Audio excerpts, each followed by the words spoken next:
কি গো মা, কখন থেকে ডাকছি তোমাকে। এই নাও, এই ব্যাগগুলো ধরো তো। আয় আয়, এসো বাবা অজয়। রাস্তায় কোনো কষ্ট হয়নি তো? হয়নি আবার। এ তো পাড়া গাঁ, ধুলো ময়লা। ইস, কি করে যে আপনারা এখানে থাকেন কে জানে। যা মা দীপু, জামাইকে ঘরে নিয়ে যা। যাও বাবা, ভিতরে যাও, হাত পা ধুয়ে বিশ্রাম নাও। তারপর বল মা, কেমন আছিস? আমি তো ভালোই আছি মা। জানোই তো তোমাদের জামাই কত বড় চাকরি করে, শহরে কত বড় বাড়ি আমাদের, কোনো কিছুরই অভাব নেই আমার। তা তো জানি। অজয় বাবা জীবন, আমাদের সোনার টুকরো ছেলে, তুমি এসেছো, আমরা খুব খুশি হয়েছি। আপনার মেয়ে জোর করলো তাই এলাম, না হলে আমার এত সময় নেই। কাজ ফেলে যত সব আদিক্ষেতা। আসলে ওর কাজের জন্য ও একদম সময়ই পায় না। সে তো বটেই, কত বড় চাকরি করে বাবা অজয়। মিতু কখন আসবে মা? চলে আসবে যে কোনো সময়, বেশি দূর তো নয়। আপনার ছোট জামাই এক আজব মানুষ বটে। একে স্থায়ী চাকরি বাকরি নেই, কোথায় সেই সবের চেষ্টা করবে তা নয়, ড্যাং ড্যাং করে বউ নিয়ে শ্বশুর বাড়ি থাকতে চলে আসছে। এরকম করে বলছো কেন? মা বাবার বিবাহ বার্ষিকী তাই। যে ছেলের রোজগার নেই তার এসব কি মানায়? তোমাদের সবেতেই বাড়াবাড়ি, আমাদের বাড়ির আবার অন্য শিক্ষা। আগে নিজের আখের গোছানো, তারপর অন্য সব। আসলে এত বছর প্রতিবারই ওরা দুই বোন নিজেরাই সব আয়োজন করে। বিয়ের পর এত বছর তোমরা বাইরে ছিলে, তাই এই বছর মিতুই জোর করলো। আমি ভিতরে যাচ্ছি, একটু বিশ্রাম নিতে হবে। যা খারাপ রাস্তাঘাট, সারা শরীর ব্যথা হয়ে গেছে গাড়িতে আসতে আসতে।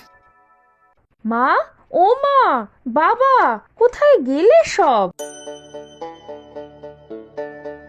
এতক্ষণে আসার সময় হলো তোদের? এই নিন মা, আপনার পছন্দের মিষ্টি, খেয়ে দেখুন একবার। এসব আবার কেন আনতে গেলে? কি যে বলেন বাবা, মা যেটা খেতে ভালোবাসে ছেলে সেটা না এনে থাকে কেমন করে? আচ্ছা আগে ভিতরে তো এসো, পরে সব কথা হবে। দীপু আর অজয় সে কখন এসে গেছে। এতদিন পরে তোমরা সবাই এলে, ঘরটা একেবারে গম গম করছে। না হলে তো বুড়ো বুড়ি একাই থাকি। সত্যি বাবা, কতদিন পরে এলাম। তোর মনে আছে দিদি, আগে কিরকম আমরা সারা দিন দৌরাত্ম করে বেড়াতাম? সত্যি যা বলেছিস, গাছে উঠতাম, মাঠে খেলতাম। কাল ওই পিছনের কুল গাছটায় যাব, তুই উঠবি। এ আবার কেমন কথা? তুমি উঠবে গাছে? না না, ভুলে যেও না, আমার একটা মান সম্মান আছে। যত সব গেঁয়ো কাজ কারবার। আসলে অজয়দা, আগে আমরা আগে যা করেছো তার এখন চলবে না। আচ্ছা ঠিক আছে, বাদ দাও সব। দুলাল, মিতুকে নিয়ে শহরে একদিন আসতে পারো তো? এখন কি করছো দুলাল? কোনো স্থায়ী রোজগারের ব্যবস্থা করতে পারলে? ওই আর কি, যখন যেমন পাই। তোমার অজয়দাকে দেখেও তো শিখতে পারো দুলাল।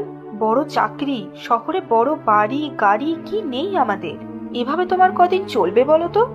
আসলে ছোটবেলায় বাবা মারা যাওয়ায় খুব একটা বেশি দূর পড়ালেখা করতে পারিনি, তাই যখন যা পাই তাই করি। তবে বাবা বলতেন সৎভাবে করলে কোনো কাজই ছোট হয় না, তাই না দিদি? কি রে মিতু, বাবা মাকে কি দিবি ঠিক করলি? আমি দেখ দিদি, এই শাড়িটা নিয়ে এসেছি মাকে দেব বলে। ভালো না? ইস, এই সুতির শাড়ি দিবি মাকে, আর বাবাকে?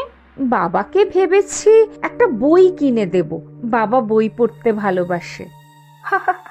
হাসালি মিতু, কত বছর বাদে বাবা মার বিবাহ বার্ষিকী আমরা একসাথে পালন করব ভাবলাম, আর তুই এই সব উপহার দিবি? এই দেখ,